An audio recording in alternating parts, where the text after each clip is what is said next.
Judging by the dust, it looks like you've been busy. Very busy. How you doing, Dermie? Good, how are you? All right, doing all right. You working on the Sledster? I'm working on the Sledster. I think I showed you this on previous episodes. I really liked it, but it's been done before, so I wanted to do something fresh. So I come up with this idea. Very similar, but one of a kind. This shape here is pretty indicative of the opening that's in the truck already. So I first made, and I'll show you how I start this idea. Make a buck.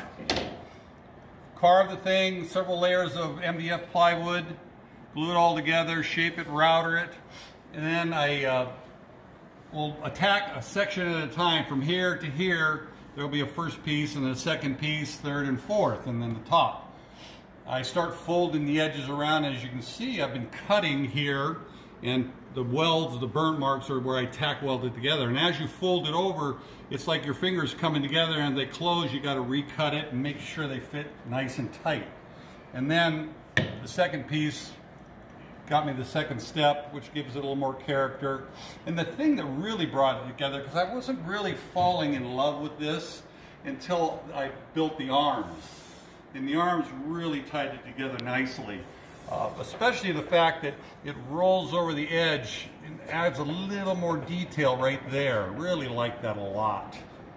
I was going to originally let them float out on the ends, have them round, but I tied them right into the opening of the truck, and it looks really great, and it's easy to attach now.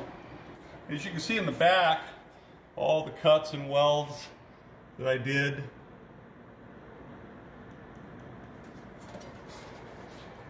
Really happy with it, but the arms is really tied it together nicely. It looks like you got some more work behind it. Yeah, the concept started here. I thought of a shape on the bottom, and using a router and jigsaws and stuff, I stacked my pieces. And I originally had this elevation way up here, because when I sat in the seat, I thought I'd be laying my arm on it, and I never could get comfortable, and it looked way too tall.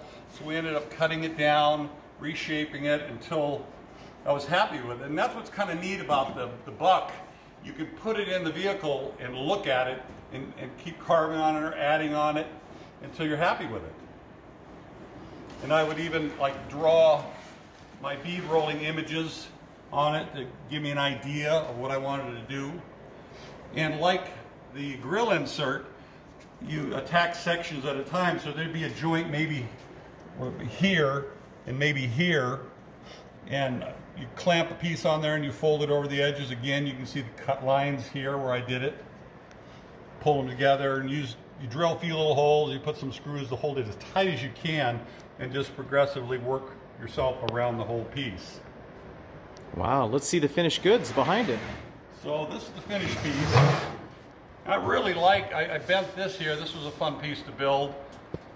I'll have a grab handle, I'm sure, there. The inside will look very finished. I'll have edges on everything to try to make it look as factory-like as I possibly can. I have 2 levels in here. If you look inside, you can see the floor. I'm going to finish the floor all the way to the front. I'll probably have maybe the computer or some electronics down below. I thought of this neat little idea.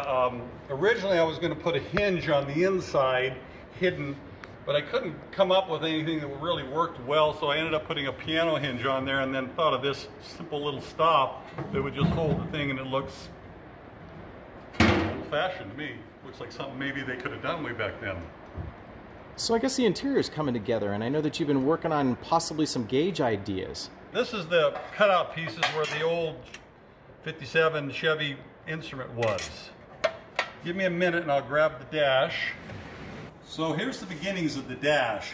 I didn't want to build the truck with a really distinctive dash that everybody recognizes. 57 Chevy, very nice, very common, but I wanted to do something fresh and different. So I come up with this idea. I cut all those parts off, clean this all up first, and then I thought of a center mounted gauge cluster. Dakota Digital makes a lot of different universal style gauges with all the gauges in it: tack, speedo, gas, oil, fuel. So I put that in the middle, and then I got thinking, I live here in Las Vegas and it gets pretty hot, as you know. So got to have AC vents, and I thought of these 4 AC vents. A friend of mine, Bill Peterson, was kind enough to draw these up on his computer, and we sent them out and had them 3D printed. So here's the bezel for the Dakota Digital dash. They sent me this, and I thought that I needed AC vents, so we 3D printed these. The problem is I can't seem to find anybody that'll give me a good feeling about chrome plating the plastic. So I'm thinking about having it done in metal. They 3D print metal now, which I knew about but didn't realize it was that easy to find out. So I'm working on that. So Dermie, I don't know, it looks like tubing or something like that is going on back there. Tell me about that. What's on the back side of it? As I was building this with the air conditioning ducts, I was envisioning clusters of flexible duct in the back of the dash, which, if you guys know anything about air conditioning, laying all in there is just a mess. So I realized that the point of the dash right here, I could utilize half of it as a central AC duct that runs from corner to corner. So I capped it over, built all this ducting that feeds in, and then will feed the 4 different ducts, and it should be pretty dang clean. Well, this is CG with Dermie. We are going through all sorts of new stuff. All of this is going to end up in the Sledster project. As you can see, he's been mighty busy. Please check us out. Please subscribe to our channel. Please continue to watch Dermie the Master as he builds the Sledster. Don't forget to subscribe to my YouTube Sledster Project channel. Thanks.